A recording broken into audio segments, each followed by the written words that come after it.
بسم الله الرحمن الرحيم.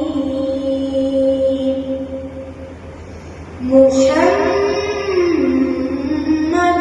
رسول الله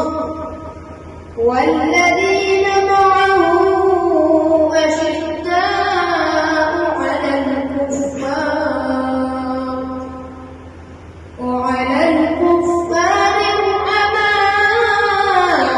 بينهم تراهم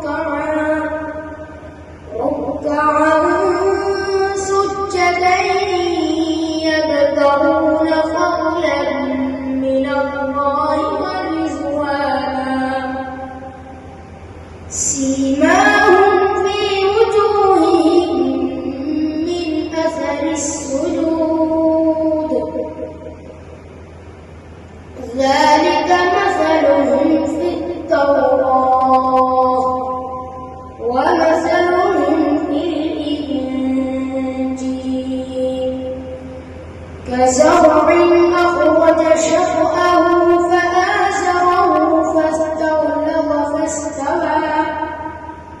فاستوى على سوقه يعجب الزراع ليغيظ بهم الكفار